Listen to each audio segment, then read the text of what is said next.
예, 이제 자, 오늘은 이제 에베소서 11강을 공부합니다.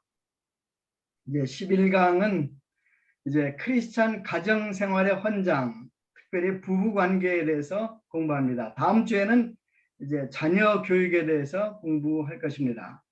그래서 에베소서 5장 21절에서 33절까지고 요절은 33절입니다.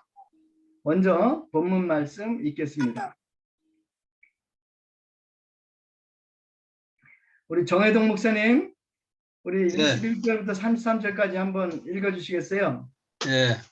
그리스도를 경외함으로 피차 복종하라.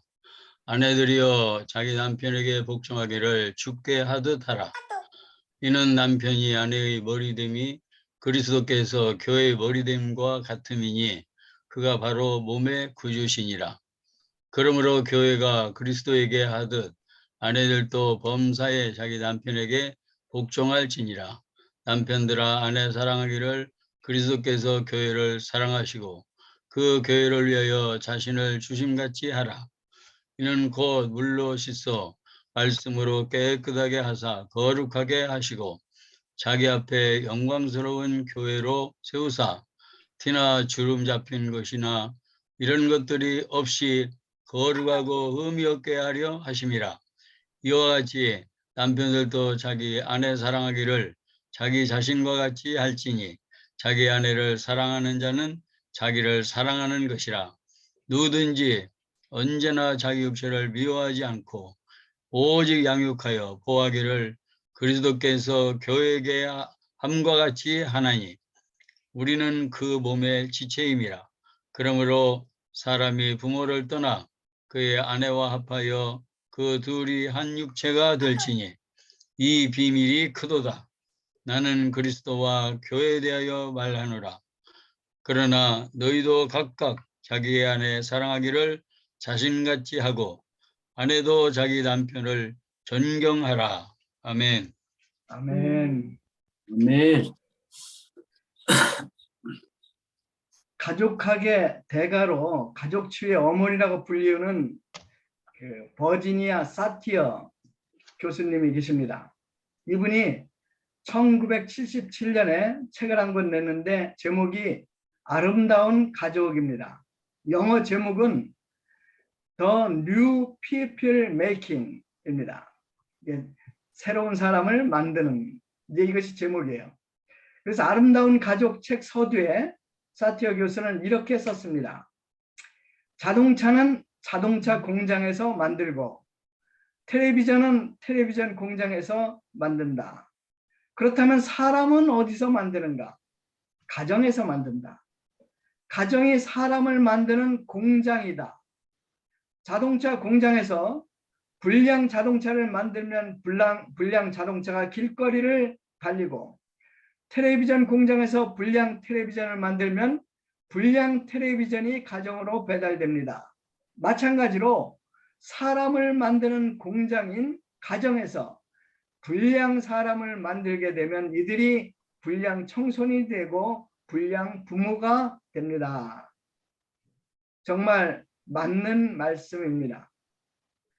건전한 행복한 가정에서 건전하고 행복한 아이들이 만들어지고 그들이 건강하고 행복한 사회를 만들게 됩니다. 오늘 설교 본문은 우리가 어떻게 건강하고 행복한 가정이 될 수 있는가 하는 비결을 배울 수가 있습니다. 1파트 그리스도를 경외함으로 피차 복종하라. 21절 말씀 우리 원 목사님 한번 읽어주시겠어요? 그리스도를 경외함으로 피차 복종하라. 크리스찬 가정생활의 표현은 그리스도를 경외함으로 피차 복종하라는 것입니다. 그러면 피차 복종하라는 말이 무슨 뜻일까요? 복종하라는 말은 다른 사람의 종이 되어 섬기십시오라는 말입니다. 가정에서 남자는 가장으로서 위치가 있습니다. 아내는 아내대로, 아이들은 각자 아이들대로 자기 위치가 있습니다. 사도 바울은 그들이 가정에서 해야 될 일이 무엇인가를 분명히 말을 합니다. 그러나 이 모든 것 위에 있는 명령은 피차 복종하라. 서로 종이 되어 섬기라는 것입니다. 이것은 마치 여러 민법도 있고 상법도 있고 뭐 형법도 있고 여러 법이 있는데 그 모든 법 위에 있는 헌법과 같은 것입니다. 가장 위에 있는 헌법과 같은 명령은 피차 복종하라, 즉 서로 종이 되어 섬기라는 것입니다. 종은 자기 자신보다 주인을 먼저 생각합니다. 그리고 주인의 필요를 충족시키고자 노력합니다. 우리가 사는 사회는 이혼이 밥 먹듯 이루어지고 있습니다. 태양의 후예 드라마 주인공인 송혜교와 송중기 씨가 온 세상의 축복을 받으면서 결혼을 합니다. 가장 이상적인 결혼의 가정 같았습니다. 그런데 이 이상적인 가정이 1년 후에 깨어져 이혼을 합니다. 한국에서 통계를 봤더니 결혼하는 2가정 중에 1가정이 이혼을 합니다. 왜 결혼할 때는 당신 없이는 못 살아 하면서 결혼한 가정들이 이처럼 깨어지는 것일까요? 여러 가지 이유가 있겠지만 제 생각에는 이기적인 개인주의 때문인 것 같습니다. 이기적인 개인주의 뿌리는 하나님을 부인하는 데 있습니다. 하나님을 부인하면 스스로가 하나님이 됩니다. 당연히 자기 자신이 우주의 중심이 되고 모든 것을 자기 중심적으로 생각하고 말하고 행동하게 됩니다.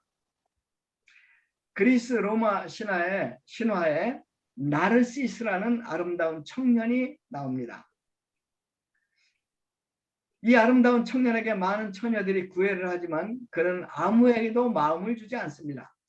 이 처녀들 중 특별히 에코라는 요정이 나르시스를 정말 사랑하다가 짝사랑하다가 결국 죽어서 메아리가 됩니다. 그래서 영어로 에코가 메아리가 아닙니까? 어느 날 나르시스가 우물 속에 비친 자기 얼굴을 보고 너무 아름다워서 자기 사랑에 빠지고 맙니다. 그래서 자기 얼굴을 만지려고 물에 손을 넣으면 이제 얼굴이 사라지고 물결이 잔잔해지면 다시 나타났습니다. 결국 나르시스는 자기 자신을 잡기 위해 우물로 뛰어들어서 죽고 맙니다. 그리고 죽어서는 꽃이 되는데 그 꽃이 곧 나르시스 수선화입니다. 요즘 사람들은 자기만 사랑하는 나르시스들이 된 것 같아요. 사도 바울은 21절에서 불신자들에게 말하는 것이 아니라 우리 신자들에게 말하고 있습니다. 우리 크리스찬도 자기만 생각하는 나르시스들이 될 위험이 충분히 있습니다. 그러면 우리가 어떻게 우리 이기주의, 개인주의를 극복하고 정말 가정에서 다른 사람을 섬기는 자들이 될 수 있을까요? 21절 말씀 우리 윤 목사님 다시 한번 읽어주실래요?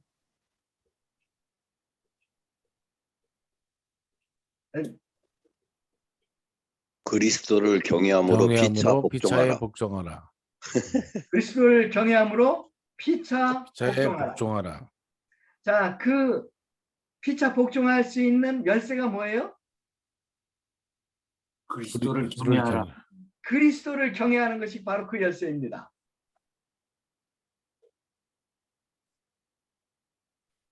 그리스도께서 어디 계십니까? 우리 안에 계십니다.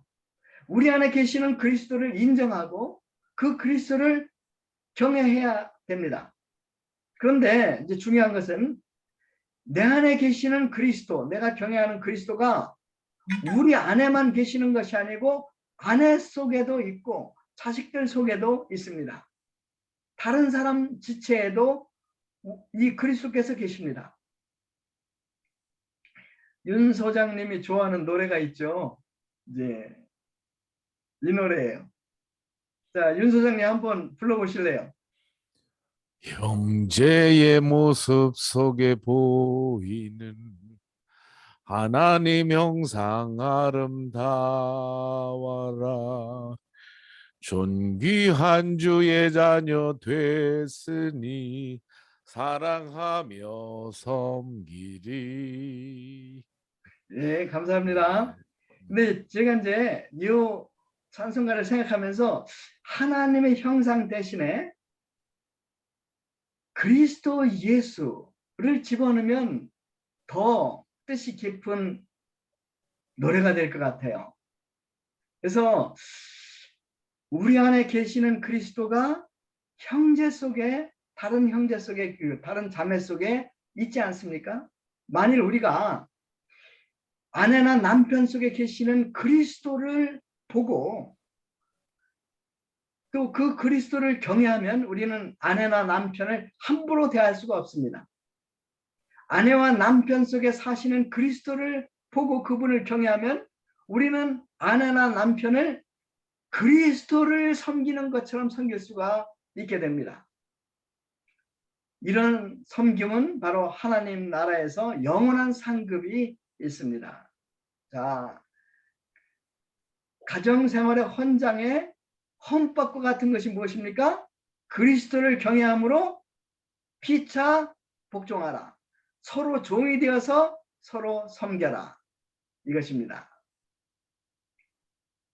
이제 가정생활의 헌장, 바울은 이제 서로 섬기라는 대원칙 안에서 구체적으로 아내들이 할 일과 남편들이 할 일을 가르쳐주고 있습니다. 먼저 아내의 의미에 대해서 22절에서 24절까지 말하고 있습니다. 22절에서 24절까지 드로아 선교사님 한번 저희들을 위해서 읽어주시겠어요?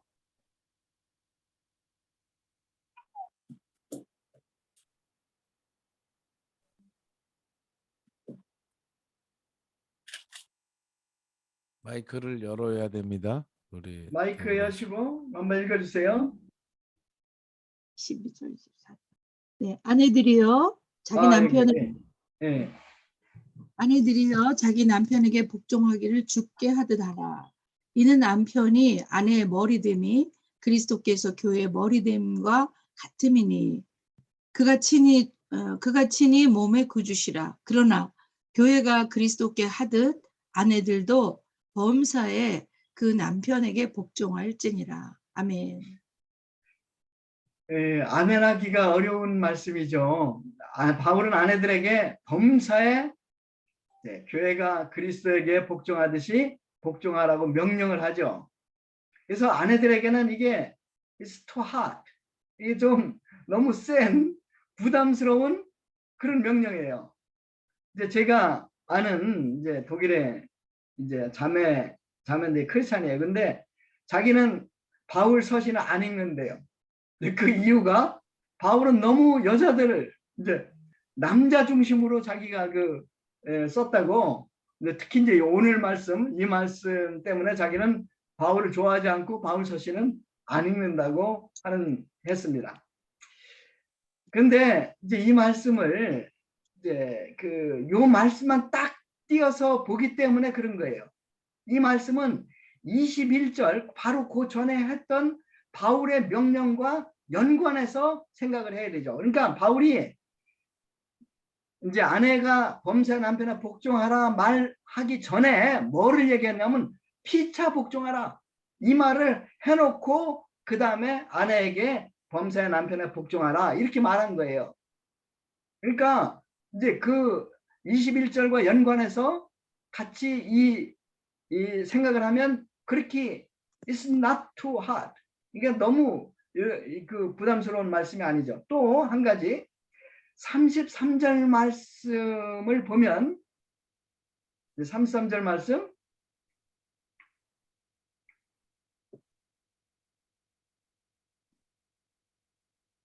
네, 33절 말씀을 보면 제가 읽겠습니다. 그러나 너희도 각각 자기 아내 사랑이를 자신같이 하고 아내도 남편을 존경하라. 이렇게 해서 이제 33절이 결론인데 결론에 가서 아내도 자기 남편을 존경하라고 그랬어요. 근데 24절에서는 복종하라는 말을 썼잖아요. 근데 33절에는 복종하라는 말 대신에 존경이라는 단어로 바꿔서 썼어요. 이 말이 무슨 말입니까? 이 말은 바울에게 있어서 복종과 존경은 같은 의미로 썼다는 것을 가르쳐 줍니다. 무슨 말이에요? 아내들이 가정에서 해야 될 일은 남편을 존경하는 것이라는 것입니다. 그런데 이것은 쉬워 보이지만 아내들에게 결코 쉽지 않습니다. 왜 그럴까요? 왜냐하면 남편의 약점을 이 세상에서 가장 잘 알고 있는 사람들은 바로 자기 아내이기 때문입니다. 할렐루야. 그뿐 아니라 보통 아내들이 남편보다 여러 면에서 훨씬 지혜롭습니다. 그래서 아내가 자기 남편을 무시하려고 맘먹으면 얼마든지 여러 가지 팩트에 근거해서 무시할 수 있습니다. 그런데 바울은 아내들에게 이처럼 부족한 남편들을 존경하라고 명령합니다. 존경하라가 영어로는 뭘로 되어 있나요? 존중은 할 수 있는데 존경은 쉽지가 않잖아요. respect. 그러죠? 영어에 뭐라고 되어 있는가? 네. Most respect. 네, respect네. 리스펙트. 그러니까 이제 보통 남자들은 사람들의 인정을 받고 싶어해요. 남자들은 인정을 먹고 사는데 특히 남자들이 가장 인정받고 싶어하는 사람은 자기 사랑하는 아내입니다. 그래서 남편들이 아무리 직장에서 잘 나가고 아무리 교회에서 인정을 받고 그래도 사랑하는 자기 아내가 무시한다고 느끼면 살맛이 나지 않습니다. 마음이 허무해집니다. 슬퍼집니다. 주눅이 듭니다. 죽고 싶습니다. 자신을 개발할 수 없게 되고 결국 쉽게 죄의 유혹에 넘어가게 됩니다. 이상 목사님은 어떠세요? 저는 제 아내가 저를 존경하는 것 같아요. 슬기로운 아내는 남편의 연약함에도 불구하고 남편을 인정하고 존경합니다. 열심히 칭찬합니다. 남편의 길을 살려줍니다. 설교가 시원찮아도 최고라고 칭찬을 합니다. 그렇습니다. 아내가 가정에서 힘써 해야 될 일은 뭐라고 그랬어요? 남편을 존경하는 것입니다. 매일 남편을 칭찬하는 것이 아내가 해야 될 아주 중요한 사명입니다. 저는 줄에 서기 전에 이제 예비 신랑 신부가 오면 오늘 말씀을 반드시 공부시켜요. 그리고 자매에게 반드시 이 점을 다짐을 받아요. 그래야지 제가 주례를 서줍니다. 왜냐하면 바로 여기에 이것이 간단한 거지만 여기에 가정의 행복의 비밀이 숨어 있기 때문입니다. 칭찬은 고래도 춤추게 한다는 말이 있죠. 만일 남편이 아내로부터 매일 칭찬을 듣는다면 그 남편은 세상에서 가장 행복한 남편이 될 것입니다. 밖에서는 돈이 없어도 직책이 낮아도 기죽지 않고 당당하게 살 수 있을 것입니다. 오래된 그 드라마 중에 피아노라는 드라마가 있었어요. 굉장히 오래된 드라마인데 이제 조재현이 주인공으로 나오는데 이분은 초등학교도 못 나오고 이제 깡패였어요.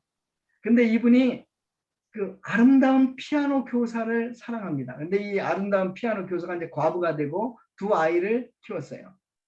그런데 조재현이 이 피아노 교사가 이 초등학교도 못 나오고 이 깡패를 이제 사랑해서 결혼을 해줘요.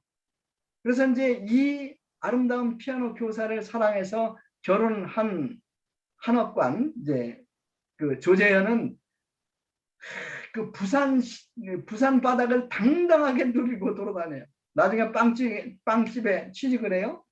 아내를 끔찍히 사랑해요. 근데 아내가 사고로 죽어요. 그러자 아내가 남기고 간 아이들을 마음을 다해 돌보다가 아들 대신 총을 맞고 죽는다는 이야기입니다. 자기를 인정해주는 고마운 아내에게 죽도록 충성하지 않을 남편은 이 세상에 아무도 없습니다. 사랑하는 아내들이여, 남편을 칭찬하십시오. 남편의 길을 살려주십시오. 남자는 복잡한 것 같지만 사실 어린애처럼 단순한 점이 있습니다.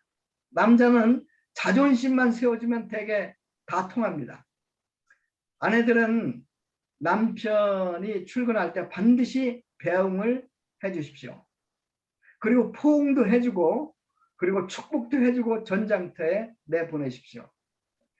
퇴근하면 하던 일이 무엇이든지 딱 멈추고 환한 웃음으로 남편을 인사하며 맞이하십시오. 남편은 아내가 이렇게 할 때 당연히 자기가 존경받고 있다고 느낄 것입니다. 그러면 아이들도 아빠를 존중하게 됩니다. 아내분들이요, 한번 연습해 보겠습니다.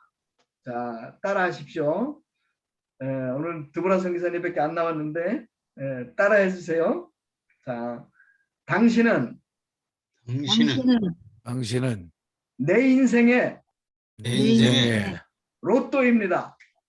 로또입니다. 로또입니다. 내 생에 가장 잘한 것이 있다면 주여. 계속하세요. 내 생에 가장 잘한 것이 있다면 당신하고 결혼한 것입니다. 당신하고 결혼한 것입니다. 것입니다. 자, 두 번째 이제 남편의 의무에 대해서 공부하겠습니다.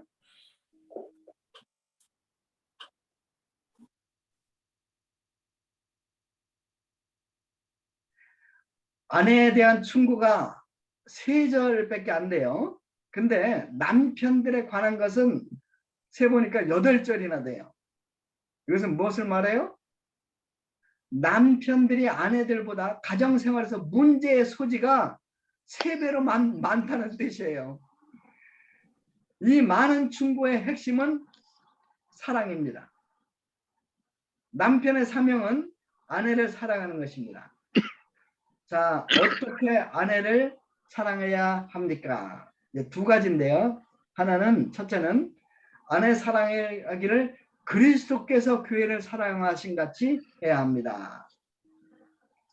자, 25절에서 27절. 자, 이거는 우리 아내를 사랑하시는 김진구 목사님 한번 읽어주세요. 25절에서 27절. 잠깐만요. 화면이 남편들아, 안 나와요? 예, 예. 제 소리 나와요? 예, 잘 예. 들립니다. 남편들아, 아내 사랑하기를 교회를 사랑하시고 그 교회를 위하여 자신을 주신같이 하라. 이는 곧 물로 씻어 말씀으로 깨끗하게 하사 거룩하게 하시고 자기 아름스러운 교회를 세우사 티나 주름 잡힌 것이나 거룩하고 흠이 없게 하려 하심이라. 예, 이와 같이 감사합니다. 예. 남편들아 아내 사랑하기를 그리스도께서 교회를 사랑하시고 그 교회를 위하여 자신을 주신 같이 하라. 우리 주님께서는 우리가 죄인 되었을 때, 하나님과 원수 되었을 때 우리를 위해 죽으시고 우리를 구원하셨습니다. 중생 후에도 우리는 자주 죄를 짓지만 우리 주님께서는 우리를 변함없이 사랑하고 우리를 섬겨주십니다.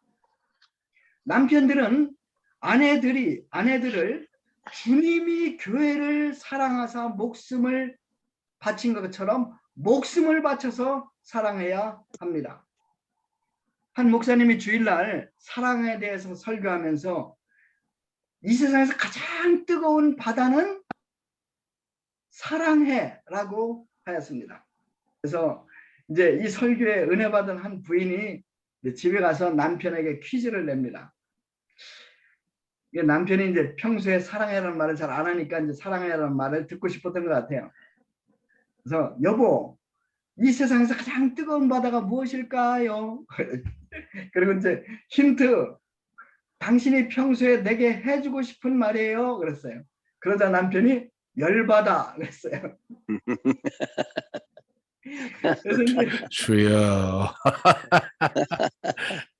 아, 아내들도 이제 아. 지혜로운 건 사실이지만 가끔 남편들을 열받게 하지 않습니까? 그럼에도 불구하고 남편들은 주님이 우리를 사랑하사 목숨을 버린 것처럼 아내를 용서하고 오히려 더욱더 뜨겁게 사랑해야 합니다. 여기서 네. 남자 형제님들은 아멘을 해야 되는데 할렐루야. 아멘. 아, 예수님의 사랑에는 목적이 있죠. 그것은 성화입니다. 26절에 보면 물로 씻어 말씀으로 깨끗하게 하사라는 표현이 나옵니다. 여기서 말씀은 로고스가 아니고 레마, 설교를 말합니다. 남편들은 아내들을 헌신적으로 사랑하고 또 가정에서 말씀의 종으로 하나님의 말씀을 섬겨야 합니다. 남편은 가정에서 제사장들이 되어야 합니다. 두 번째요. 두 번째는 남편들은 자기 아내 사랑하기를 제 몸같이 해야 합니다. 사도 바울은 남편들이 아내를 주님이 사랑한 것처럼 목숨마저 사랑하세요 라고 말하면 이제 이렇게 변명할 것을 알았던 것 같아요. 그래서 우리는 예수님이 아니에요. 어떻게 그런 사랑을 할 수 있어요? 그런 사랑은 예수님만이 할 수 있습니다. 이렇게 변명할 것을 알았던 것 같아요. 그래서 바울은 이번에는 그들이 더 이상 핑계댈 수 없는 예를 듭니다. 28절, 31절까지입니다. 자, 윤 목사님 한번 읽어주시겠어요? 이와 같이 남편들도 자기 아내 사랑하기를 자기 자신과 같이 할지니 자기 아내를 사랑하는 자는 자기를 사랑하는 것이라. 누구든지 언제나 자기 육체를 미워하지 않고 오직 양육하여 보호하기를 그리스도께서 교회에게 함과 같이 하나니 우리는 그 몸의 지체임이라. 그러므로 사람이 부모를 떠나 그의 아내와 합하여 그 둘이 한 육체가 될지니. 예, 감사합니다. 이와 같이 남편들도 자기 아내 사랑하기를 자기 자신같이 할지니 이렇게 얘기했어요. 그래서 자기 아내 사랑하기를 제 몸같이 하라고 권면합니다. 그러니까 제 몸은 다 사랑하잖아요. 그러니까 너희들 몸을 사랑하듯이 그렇게 아내들을 사랑하십시오. 이렇게 말하죠. 자, 그러면 우리가 우리 몸을 어떻게 사랑합니까? 이제 생각을 해봤어요. 근데 이제 네 가지로 우리가 우리 몸을 사랑하는 것 같아요. 자, 한번 찾아봅시다. 이게 첫 번째가 뭐냐면 우리는 우리 몸을 조건 없이 사랑해요. 우리가 배가 고프면 그냥 빵을 먹어요. 몸이 추우면 그냥 옷을 입고 몸을 따뜻하게 해요. 우리 몸을 돌보는데 거기에는 조건이 없습니다. 그래서 남편이 아내를 사랑하는데 조건 없이 사랑해야 돼요. 두 번째로 우리는 우리 몸을 어떻게 사랑하느냐면 희생적으로 사랑해요. 입술로만 사랑하지 않아요. 배고플 때 이제 침대에 누워서 이제 그냥 말로만 배불러라 이렇게 하는 사람 아무도 없어요. 배고프면 어떻게 해요? 뻘떡 일어나서 냉장고 문을 열어요. 그리고 이제 먹을 걸 찾죠. 냉장고 비어 있으면 이제 시장에 가서 이제 먹을 걸 사가지고 와서 음식을 만들어 먹지 않습니까? 또 아프면 침대에 누워서 나아져라 이렇게 하는 사람 아무도 없죠. 뻘떡 일어나서 이제 택시를 타고 병원을 가죠. 그리고 필요하면 수술도 받습니다. 자, 무슨 말이에요? 남편은 아내를 입술로만 사랑하지 말고 시간과 노력을 들여서 희생적으로 사랑해야 됩니다. 세 번째가 관대함으로, 용서함으로 사랑합니다. 우리는 우리 자신에 대해서 늘 관대해요. 다른 사람이 뭐 잘못하면 그럴 수가 있는가 이렇게 하지만 우리가 잘못하면 그럴 수도 있는 거예요. 항상 그 변명거리가 있어요. 그리고 우리는 우리 자신은 늘 용서를 해줘요. 만약에 우리 자신을 다른 사람에게 대하는 것처럼 우리를 대한다면 우리는 살아남을 사람이 아무도 없어요. 또 우리는 우리에 대해서 늘 용서해주며 살고 있어요. 현명한 아내도 실수를 하고 열받게 하죠. 어떻게 해야 합니까? 용서함으로 사랑해야 합니다. 관대함으로 사랑해야 합니다. 네 번째가 우리는 우리 몸을 끝까지 사랑해요. 죽을 때까지 사랑해요. 우리가 우리 몸을 끝까지 죽을 때까지 사랑하듯이 남편들은 아내를 영원히 사랑하고 돌봐야 합니다.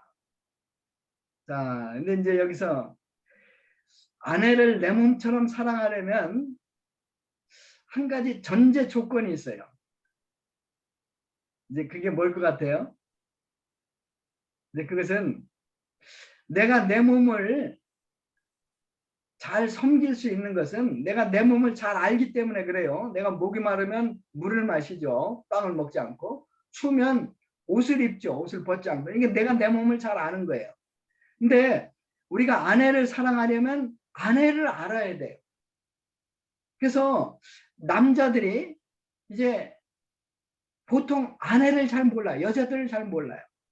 그래서 나온 책이 있어요. 그 책 이름이 화성에서 온 남자, 금성에서 온 여자라는 책이 있어요. 이 책에 보면 남녀는 각각 다른 행성에서 온 사람들처럼 전혀 다르다고 말하고 있죠. 그래서 이제 제가 한 구절을 인용할게요. 남녀는 의사를 전달하는 방법이 서로 다를 뿐 아니라 생각하고 느끼는 것이 다르고 지각하고 반응하는 것이 다르고 행동하고 사랑하는 것이 다르고 필요로 하는 것에 이르기까지 모든 것을 달리합니다. 라고 말하고 있어요. 이제 예를 들어서 이런 거예요. 남자들은 일 중심이에요. 근데 그래서 대화를 하면 이제 해결책을 제시하려고 하죠. 근데 여자들은 감정 중심이에요. 그래서 대화를 하면 어떤 해결책보다 그냥 공감을 원하는 거예요. 이제 이것을 알지 못하면 이제 대화가 잘 안 되죠. 또 여자들은 직통으로 얘기를 하지 않아요. 항상 돌려서 얘기를 해요. 그래서 남자들은 항상 직통으로 얘기를 해야지 알아들어요. 그래서 이런 주제로 책이 한 권 나왔는데 베스트셀러가 됐어요. 근데 그 책 제목이 말귀를 못 알아듣는 남자, 지도를 못 읽는 여자예요. 이제 피즈 부부가 이제 공저로다가 쓴 책인데 600만 권이나 팔리고 전 세계에 36개국어로 번역되었어요. 근데 한국말로도 나왔죠. 근데 제가 이제 여러 가지 재미있는 예를 알고 있어요. 근데 시간상 이것을 생략하고 이제 책 한 권만 소개하고 넘어가려고 합니다. 제가 이제 소개하고 꼭 구입해서 읽어보시도록 권하고 싶은 책이 한 권이 있는데 그것은 사랑의 5가지 언어입니다. 그 게리 체프만이 쓴 책이에요. 이제 이분이 목사님인데 그 크리스찬들 중에서 이혼하려고 오는 사람들이 많은 거예요. 그래서 이제 이들이 서로 사랑하면서도 왜 이혼을 하려고 하는가, 서로 노력을 하는데도 왜 못 살겠다고 하는가 하는 것을 연구해 봤더니 이제 사람들이 각자 쓰는 사랑의 언어가 다르구나.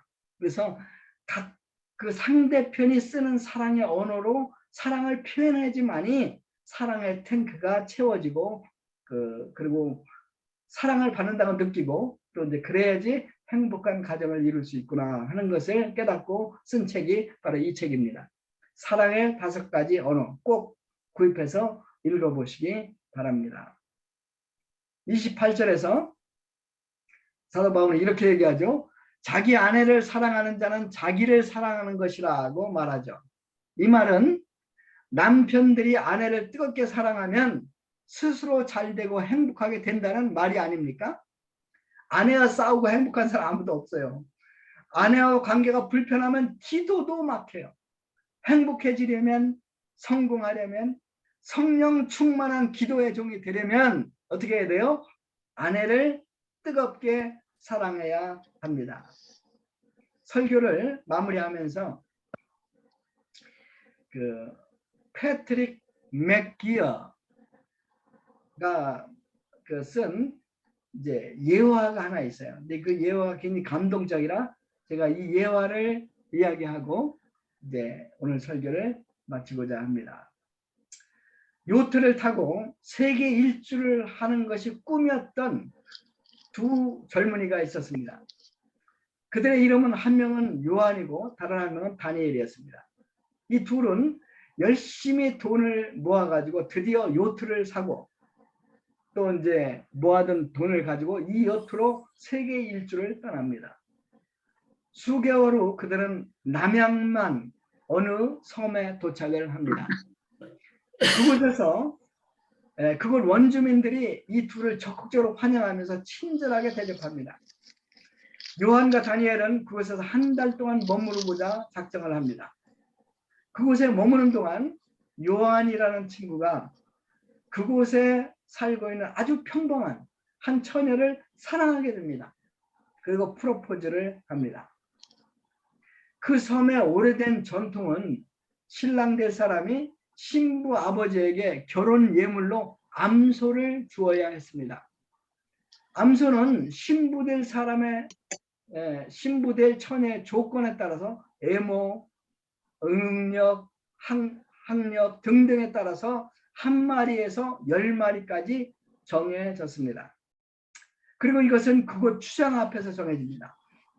예비 신랑은 추장에게 갔습니다. 그리고 추장에게 말합니다. 저는 제 신부를 위해서 10마리 암소를 지불하겠습니다. 그러자 추장이 놀랐습니다. 그리고 당신이 결혼하는 그 처녀는 여러 조건을 고려해 볼 때 2마리면 적당합니다. 이 섬에서 지금까지 그 누구도 10마리 소를 지불한 신랑은 없었습니다. 고 말합니다. 그럼에도 불구하고 요한은 10마리 암소를 신부에게 지불하고 사랑하는 처녀와 결혼을 합니다. 결혼식 다음 날 다니엘은 떠나면서 5년 후에 다시 찾아오겠다고 약속을 합니다. 5년 후 다니엘은 친구를 보려고 배를 타고 찾아옵니다. 그런데 항구에서 세상 어떤 여인보다 아름답고 빛나는 여인을 발견합니다. 여인은 품에 어린아이를 안고 있었습니다. 너무 아름다워서 감히 말도 건네지 못합니다. 요한은 다니엘을 크게 환영하고 잔치를 베풉니다. 다니엘은 조용히 요한에게 그의 아내에 대해서 묻습니다. 그때 항구에서 보았던 그 여인이 들어와서 인사를 합니다. 깜짝 놀랍니다. 그리고 묻습니다. 어떻게 이처럼 아름답게 변화될 수 있습니까? 이렇게 물었어요. 그러자 얼굴에 미소를 가득 띄우고 이 여인이 이렇게 대답했습니다. 지금까지 이 섬에서 그 누구도 10마리 암소를 신부 예물로 지불한 사람은 없었습니다. 그런데 제 신랑이 저를 귀하게 여기고 10마리 암소를 지불했습니다. 그리고 결혼 이후에도 저를 최고로 가치 있는 사람으로 존경하고 섬기며 대해주셨습니다. 제 사랑하는 남편이 저를 이처럼 귀하게 여기는데 제가 어떻게 변화되지 않을 수 있었겠습니까? 이 이야기는 한자어의 아내처를 생각나게 합니다. 여러분 이 한자가 아내처예요. 근데 이 아내처를 잘 보면 이제 세 단어가 합해진 거예요. 그래서 이제 첫 번째가 이제 맨 위에 있는 열십자예요. 그리고 이제 그 밑에 있는 것이 요건데 이게 소축자죠. 그리고 이제 마지막 밑에 계집녀죠. 남편들이요, 아내를 가장 귀하게 여기십시오. 그러면 당신은 세상에서 가장 아름답고 훌륭한 왕비를 얻은 행복한 왕이 될 것입니다. 이 비밀이 크도다. 내가 그리스도와 교회에 대해 말하노니 너희도 각각 자기 아내 사랑하기를 자기같이 하고 아내도 그 남편을 경외하라, 존경하라. 아멘. 가정은 하나님의 큰 비밀입니다. 하나님의 나라가 교회를 통해서 커지듯이 예수님의 나라가 가정을 통해서 커집니다. 하나님께서 우리 가정을 축복하시고 하나님의 나라 확장 역사에 써주시길 간절히 기도합니다. 아멘. 아멘. 할렐루야. 기도하겠습니다.